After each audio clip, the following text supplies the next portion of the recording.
cepet lagi guys. Yap.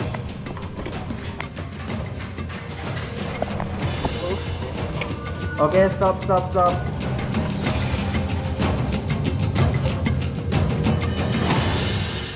غفر الله لنا ولهم برحمتك يا ارحم الراحمين ربنا آتنا في الدنيا حسنة وفي الآخرة حسنة وقنا عذاب النار.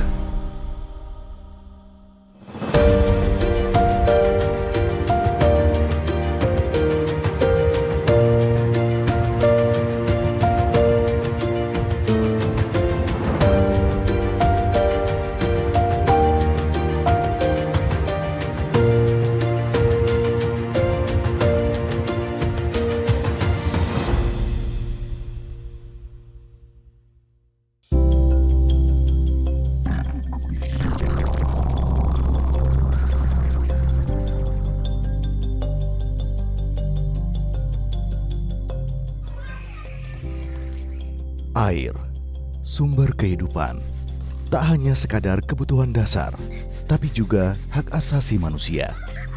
Namun sayangnya, tak semua orang beruntung mendapatkan akses air bersih yang berkeadilan. Di ujung selatan Kabupaten Wonogiri, tepatnya di Desa Gendayakan, Kecamatan Paranggupito, air bersih dulunya adalah sebuah kemewahan. Wah, iki gana wae iki seranti banyu. Aku banyu wis ranti duit entek. Terus iki apa meneh kang arep didol ku tuku banyu. Lardi, salah satu warga desa Gendayakan, ingat benar bagaimana sulitnya mendapatkan air bersih. Dahulu, untuk kebutuhan sehari-hari, warga mengandalkan air dari telaga di beberapa desa. Namun, sekitar tahun 1990, telaga tumpuan warga perlahan mengering dan beralih fungsi jadi ladang. Lardi dan warga Gendayakan lain pun beralih menampung air hujan demi memenuhi kebutuhan sehari-hari. Namun, masalah muncul ketika hujan tak kunjung turun. Lardi dan warga desa terpaksa berjalan berkilo-kilometer hingga ke provinsi lain demi mengisi jerigen dengan air. Kita nyarinya air itu jauh, Mbak, hampir 4 kilo. Terus kita waktu itu kadang-kadang kita kalau mau ngambil air dari Jawa Timur, kita bisa nenteng air 2 liter, Mbak. Yang 2 liter itu buat kita minum di perjalanan. Yang dipikul ya buat kebutuhan di rumah. Nelongso banget, Mbak. Nggak sulit lagi, pokoknya gimana ya, campur aduk. Kayak mau nangis, kita harapan, dengan penuh harapan kita cari air jauh-jauh. Sampai di sana kita nunggu hampir setengah hari. Pas giliran kita nyampe di depan keran, kehabisan air, pulang, ya udah kita nganggur, kita nangis di jalan.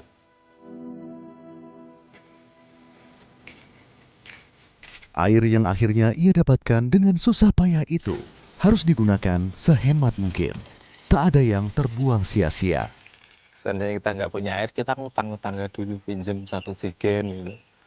Kalau mandi aja, anak kecil terutama, yang dimasukin di bak besar. Terus anaknya bukan kecil lagi, mungkin kelas 6 SD bisa gitulah. Masukin di ember, sisanya buat minumin itu ternak. Karena untuk menghemat, kita merasa nyarinya jauh gitu, jadi bener-bener dimanfaatkan itu. Kalau nyuci aja mungkin masih ada busanya, udah kita jemur gitu. Karena keadaan air nggak ada. Tahun 2014, Lardi dan warga desa mulai membeli air untuk kebutuhan sehari-hari dari truk-truk tangki yang masuk ke desa. Lardi harus merogoh kocek hingga 200.000 per tangki 6.000 liter air bersih. Saat itu, penghasilan Lardi yang sehari-hari menjadi buruh tani kadang tak mencukupi untuk memenuhi keperluan sehari-hari. Kita itu 200 itu sangat berarti. Dulu itu kita kerja sehari itu 25.000, Mbak. Waktu itu aja belum tentu ada orang yang ngerjain kita gitu loh, Mbak. Ya, ujung-ujungnya kan tetap ternak kita yang kita jual buat beli air. Itu udah setiap musim kemarau. Seandainya kita punya kambing apa punya apa, itu bukan persiapan untuk apa-apa kalau belum ada air dulu. Cuman buat persiapan beli air kalau musim kemarau. Desa Gendayakan memiliki kontur tanah karst atau batuan kapur. Pepohonan yang tumbuh pun berakar dangkal, membuat air tak tersimpan dalam tanah. Dihuni 2.000 jiwa yang tersebar di 11 dusun, mayoritas warga menggantungkan hidup dari bertani dan beternak. Saat musim kemarau, 40% penghasilan warga desa Gendayakan habis untuk sekedar membeli air bersih. Nah, pada saat itu ya benar-benar masyarakat kelangkaan pangan juga kelangkaan air bersih. Dan mereka menjual sebagian dari ternaknya, kayunya, bahkan hasil panennya dijual hanya untuk membeli air bersih. Nah, ini menyumbang kemiskinan yang sangat luar biasa untuk desa Gendayakan. Sehingga juga kita mengandalkan donasi-donasi dari beberapa pihak untuk air bersih di desa Gendayakan di musim kemarau. Kondisi warga desa Gendayakan yang memprihatinkan mengetuk hati banyak pihak. Salah satunya Padepokan Dakwah Sunan Kalijaga, Padasuka. Tahun 2019, Ketua Padasuka DPW Jawa Tengah Muhammad Wianto yang akrab disapa Gus Yayan mendapat informasi kekeringan di Gendayakan dan turun langsung melihat kondisi desa. Gus Yayan sadar benar, apa yang dibutuhkan warga bukan hanya bantuan sesaat, tapi solusi berkelanjutan. Saya berpikir kalau ini selalu berulang karena siklusnya pasti terjadi lagi nanti. Panjangnya kemarau ini. Akhirnya saya berpikir harus ada solusi jangka panjang. Tidak hanya sekedar kalau kering dibantu air, kering bantu air, tidak begitu. Itu bukan ya solusi, cuma kan jangka pendek kan. Maka saya sebagai dulu juga waktu kuliah mantan Mapala gitu, sering main juga di wilayah-wilayah kars seperti ini, punya keyakinan di bumi kars seperti ini mesti ada air, cuma di tanah, di bawah tanah. Apalagi di wilayah selatan Surakarta ini dulu ada namanya Bengawan Solo Purba. Jadi aliran besar yang mengarah ke selatan, ke Samudra Hindia. Dan itu kalau ketemu mesti akan jadi anugerah yang luar biasa kan gitu. Bertekad menemukan sumber air, eksplorasi Gus Yayan berujung pada sebuah goa tak jauh dari desa. Ya alhamdulillah selamat orang sini karena orang setempat. Saya minta diantar dan ditunjukkan beberapa gua vertikal. Kalau bahasa sini luang, supaya saya bisa coba melihat secara visual di permukaan. Terus singkat cerita mengkerucut ke gua Jomblang ini, namanya Jomblang Ngejring. Karena di sini Ngejring kampungnya, ini gua Jomblang Ngejring. Setelah itu ketika kami sampai di sana, kami lihat secara visual kondisi kering seluruhnya, tapi di mulut guanya masih hijau. Jadi kan kelembabannya masih terjaga, otomatis ada air, insya Allah di dalam ada air, saya bilang gitu. Gus Yayan pun lantas meminta bantuan rekan-rekan alma maternya di Mapala Gapadri, Institut Teknologi Nasional Yogyakarta, ITNY, untuk turun ke dasar goa Ngejring. Hasilnya, ada aliran air di dasar goa. Namun, tak mudah meyakinkan warga desa. Kalau bahasa kami ini, wilayah sini ini wilayah Ngesti Gondo, Mbak. Ya bahasa kami gitu, Ngesti Gondo itu lebih percaya ke hal-hal yang sifatnya klinik, hal-hal yang mistis. Dengan pendekatan humanis dan spiritual, Gus Yayan beserta relawan Gapadri berhasil meluluhkan hati warga yang awalnya bersikap acuh tak acuh. Warga desa Padasuka serta relawan Gapadri pun bergotong royong menggalang dana 15 juta rupiah agar air dari dasar goa bisa ditarik ke permukaan menggunakan pompa. Masyarakat kan tidak percaya, Mbak. Setelah sekian ribu tahun mungkin ya, itu tidak percaya. Maksud sih di wilayah kita ada air. Terus akhirnya masukkan pipa pralon, masukkan pompa ke dalam yang kita beli itu. Terus ketika itu baru kita posisikan di pompa. Ketika itulah air keluar walaupun cuma sedikit, tapi mereka jadi percaya bahwa oh ada air, benar ada air.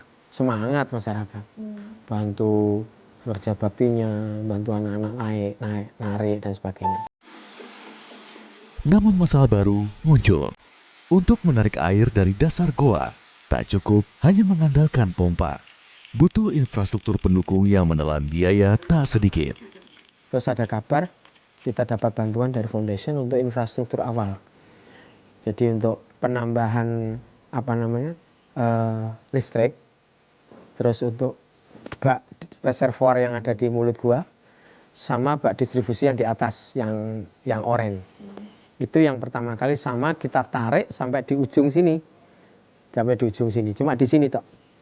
Nah, ketika itulah mulai kami ada apa ya, bahasa kami itu tadinya kan kami takut memberikan harapan ke masyarakat karena ya kita yakin bahwa ini butuh biaya besar ini. Bakti Sosial Jarum Foundation juga turut membantu rancang bangun sistem pemipaan, pompa, distribusi air, dan kelistrikan, melibatkan tim engineering PT Jarum. Bantuan infrastruktur melengkapi kerja anak-anak bangsa tanpa pamrih, seperti yang dilakukan relawan Gapadri dan juga Gus Yayan. Yang mereka hadapi ini sebetulnya taruhan nyawa. Tapi mereka enjoy-enjoy saja, tanpa dibayar. Sebagai bentuk apa ya, bakti kami untuk negeri lah sebetulnya, untuk Indonesia ini. Walaupun ya bukan apa-apa sih, bukan sesuatu hal yang besar menurut kami sih, kalau dibandingkan dengan yang lain-lain mungkin dari pahlawan-pahlawan kita itu. Tapi paling tidak ada sesuatu hal yang kita tinggalkan dalam proses hidup kita ini, bahwa kalau dalam bahasa Qur'annya itu, ya Allah, jadikan diri saya menjadi inspirasi baik bagi orang setelah saya tidak ada. Alam yang menyediakan, alam pula yang memberi. Dari desa yang semula alami krisis air, kisah desa Gendayakan yang kini berkelimpahan dimulai.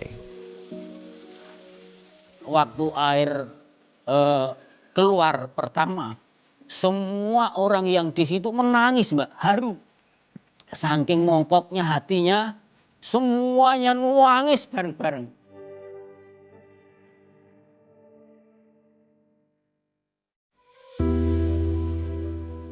Puluhan tahun lamanya, warga desa Gendayakan, Kecamatan Paranggupito, Kabupaten Wonogiri, Jawa Tengah, hidup dalam belenggu krisis air bersih. Setiap tetes air adalah perjuangan. Setiap jerigen penuh adalah hasil dari peluh dan kesabaran. Namun, semuanya telah berubah. Gendayakan kini berlimpah air. Tapi perjuangan menuju titik ini tidak semudah membalikkan telapak tangan. Adalah Romel Novrianto, anggota Mapala Gapadri Yogyakarta, yang sejak awal terlibat dalam eksplorasi Goa Jomblang Ngejring. Romel, pemuda asal Riau, yang kala itu masih duduk di bangku kuliah dan bertempat tinggal di Yogyakarta, rela bolak-balik ke desa Gendayakan demi menemukan sumber air bagi warga desa Gendayakan. Kita pertama kali datang ke sini itu 2019. Di 2019 itu, seingat saya itu kemarau panjang. Kemarau panjang, jadi pertama kali kita sampai di desa ini itu kayak, saya kira nggak berlebihan kalau saya bilang tandus gitu ya. Karena kenapa? Jadi banyak batang pohon cuma daunnya sudah nggak ada. Proses eksplorasi di Goa Jomblang Ngejring tidaklah mudah. Gua vertikal dengan kedalaman 200 meter itu belum pernah dimasuki oleh siapapun. Tidak pernah ada yang benar-benar tahu kondisi di dalamnya.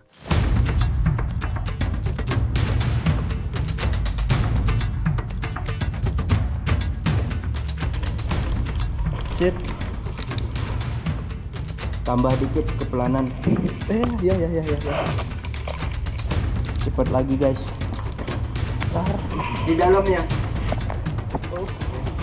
Oke, stop.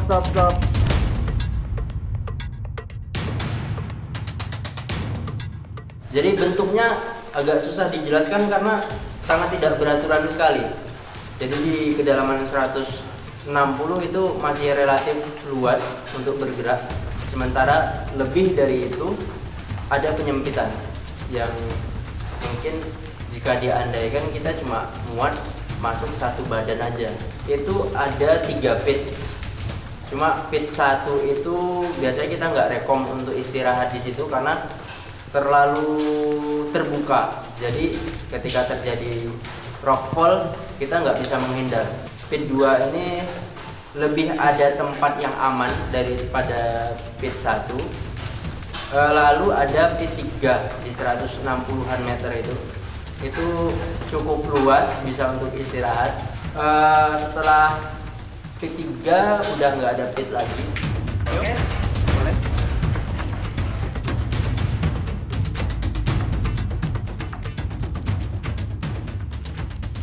Jadi air yang ada di dalam itu kita dorong menggunakan sistem pompa dorong. Jadi pompanya ada di bawah, didorong ke atas. Jadi bukan airnya tidak dihisap, airnya didorong. Sampel air dari Goa Jomblang Ngejring sebelumnya telah diuji di laboratorium. Hasilnya, air layak konsumsi. Jika dilihat dengan kasat mata, itu air ini sangat jernih sekali. Tapi karena memang air ini sumbernya dari batuan kars, tentu ada zat kapurnya di situ. Untuk menurunkan material-material tersebut ada kesulitan tersendiri karena tandon itu kan ukurannya besar ya, rawan sekali ketika diturunkan dia akan membentur dinding goa. Jadi ketika dia membentur dinding goa akan terjadi rockfall dan itu sangat berbahaya untuk tim-tim kita yang ada di dalam. Itu baru tandon, belum lagi kita menurunkan ada besi UNP sepanjang 12 meter. Itu juga dalam bayangan saya itu sangat mengerikan ya, karena besi UNP ini ketika diturunkan membentur dinding-dinding goa. Jadi cukup sulit tentunya, tidak hanya menurunkan material, bahkan ketika kita turun sendiri membawa badan kita itu sudah cukup sulit, apalagi ketika kita turun bersama material-material. Mulut Goa Jomblang yang berada di lereng bukit juga rawan dijatuhi bebatuan. Mapala Gapadri ITNY bersama Bakti Sosial Jarum Foundation merancang perlindungan di mulut gua dengan memasang jaring baja untuk menghindari kerusakan jaringan perpipaan akibat reruntuhan. 7 Oktober 2019, subuh, gotong royong dan kerja persaudaraan berbuah manis. Air dari dasar Goa Jomblang Ngejring berhasil naik ke permukaan. Untuk pertama kalinya, air bersih mengalir ke desa Gendayakan. Tangis bahagia pecah. Harapan yang dulu hanya angan, akhirnya jadi nyata. Ya, saya memberanikan diri, warga itu takut. Jangan-jangan air itu mematikan. Ini perasaan warga. Tapi saya memberanikan diri untuk minum, untuk bahkan untuk mandi. Jadi saya korbankan lillahi ta'ala. Kalau seandainya kejadian yang tidak-tidak, itu saya berani. Saking mongkoknya hatinya, semuanya nuangis bareng-bareng. Berdoa, ya Allah, betul-betul air bisa dinikmati warga. Bahkan saya sendiri sampai sekarang, kalau ingat perjuangan anak-anak, Masya Allah, luar biasa. Ya, yang pertama bersyukur, bahagia. Kita tidak mengira bahwa di Jomblang itu ada air.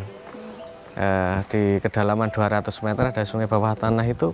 Selama kami hidup di desa Gendayakan belum pernah mengira atau bermimpi bahwa desa Gendayakan dari bumi kita keluar air bersih, air baku untuk minum itu dari kedalaman 200 meter. Karena daerah kita itu daerah kawasan, bukan kawasan kas, sehingga di sini diprediksi tidak ada sumber mata air. Meski air telah mengalir, tapi tugas Romel dan kawan-kawan jauh dari selesai. Jadi 1 bulan itu bisa 2 kali di sini. Padahal untuk maintenance itu kita harus datang dengan banyak alat, terus SDM-nya harus cukup, terus waktunya juga nggak bisa 1 hari jadi, itu nggak bisa. Kita ngeset alat aja udah 1 hari sendiri, turun 1 hari juga, tergantung kerusakannya apa gitu. Cuma kerusakan yang paling umum terjadi waktu itu ya intinya pipanya kena batu, patah, ya sambung, disok gitu. Jadi sebenarnya pengerjaannya itu cukup mudah, cuma medannya yang membuat itu tuh semua tuh jadi sulit gitu. Bertepatan dengan mengalirnya air ke desa Gendayakan, Romel, sang pemuda perantau asal Riau, sudah dianggap seperti keluarga sendiri oleh warga desa, pun lulus kuliah. Seluruh biaya bolak-balik ke desa, ia biayai sendiri. Kadang, saat tidak punya uang, Romel dan belasan anggota Bapala lain bergantian ke desa. Bagi Romel, ini bukan sekedar tugas, ini bakti pada negeri. Jadi yang kita angkat dari bawah ke atas itu tuh menurut saya bukan sekedar air tapi harapan. Ini mungkin bentuk bakti kami pada negeri. Dari krisis yang mencekik, lahir kerjasama yang menyatukan. Dari goa gelap yang tersembunyi, kini mengalir harapan yang tak pernah berhenti. Kalau waktu itu sebelum ada air Jomblang ini, saya kan panennya paling enggak itu 6 bulan 7 bulan baru panen. Karena apa? Airnya kan kurang apa ya? Enggak ganti-ganti lah.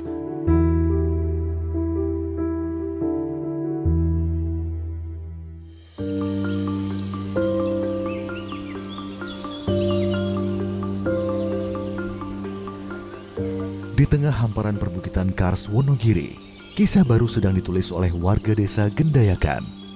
Dulu, mereka hidup dalam krisis air menahun.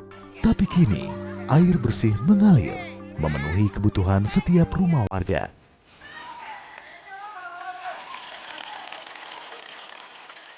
Dari perut Goa Jomblang, air dipompa naik dengan 3 pipa stainless steel ke bak penampungan berkapasitas 12.000 liter. Kemudian, air dialiri ke 4 tandon penampungan dengan kapasitas total 18.000 liter. Air kemudian dialiri dengan pipa distribusi ke keran komunal atau sambungan rumah warga. 63 titik penampungan komunal menyuplai lebih dari 129.600 liter air per hari. Dirasakan manfaatnya oleh 2.000 warga desa Gendayakan.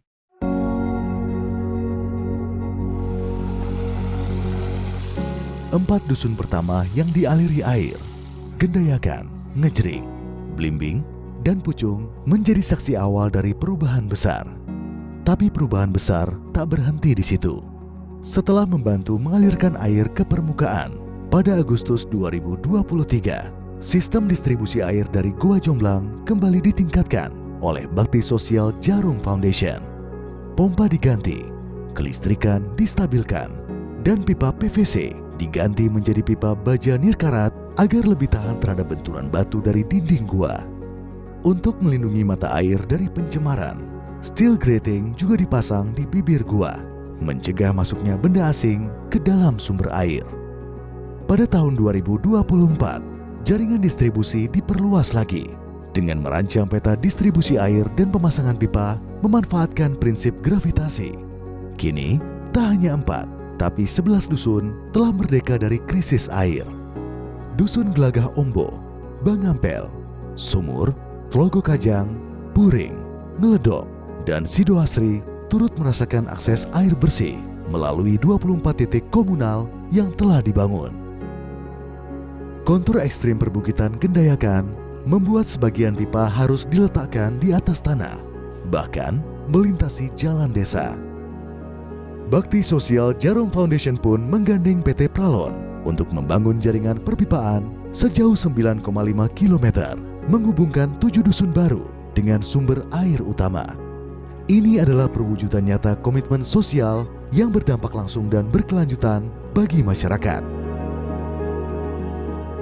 Sangat membantu untuk peternakan. Memang hampir 90% warga masyarakat desa Gendayakan selain bertani juga beternak, dan beternak kambing juga sapi karena mereka butuh air juga. Dengan adanya ini semua, bantuan dari Jarum cukup membantu untuk meringankan beban bagi masyarakat desa Gendayakan. Seiring kemudahan akses air, kesempatan mengembangkan usaha mikro untuk menumbuhkan perekonomian desa kini di depan mata. Selamat, pelaku budidaya lele menyebut dulu ia harus merogoh kocek minimal 150.000. Kini sebulan ia hanya membayar Rp30.000 untuk ganti air tambak lele. Tak lagi harus irit-irit air. Kalau waktu itu sebelum ada air Jomblang ini, saya kan panennya biasanya itu paling enggak itu 6 bulan 7 bulan baru panen. Karena apa? Airnya kan kurang apa ya? Enggak ganti-ganti lah. Tapi alhamdulillah ada lumbung jomblang ini bisa ganti kan gitu. Terus sekarang panen saya itu udah agak lumayan, 4 bulan udah panen. Terus saya menjual, waktu itu sebelum ada air jomblang itu saya jualnya 30.000 per kilo. Karena sekarang udah dibantu dengan lumbung jomblang, istilahnya air dan lumbung jomblang itu 23, 24, 22 per kilonya. Kini air bersih tak lagi langka. Perlahan tapi pasti, kehidupan warga desa Gendayakan berubah. Penghasilan tak lagi habis untuk membeli air. Warga makin sehat. Padi dan ternak pun makin subur dan gemuk. Ini bukan hanya soal air. Ini tentang bakti pada negeri. Tentang bagaimana alam jika dijaga akan kembali memberi. Tentang kerja kemanusiaan yang bisa menembus tebing kars dan menyelamatkan masa depan bukan hanya sebuah desa, tapi juga generasi mendatang. Mungkin kalau itu nggak ada bantuan dari orang-orang yang ikhlas seperti kayak Pada Suka, terus anak-anak Gapadri, Mapala, terus dari Jarum, mungkin nggak bakalan Mas itu bisa berjalan, bisa naik. Harapan kita dengan adanya instalasi yang sustain, airnya stabil, harapan kita masyarakat ini jadi lebih berdaya gitu. Dengan wirausaha yang dikelola oleh BUMDes atau dikelola kelompok-kelompok masyarakat, basisnya air, bisa mereka nyari duit di sini, bisa mereka berkembang.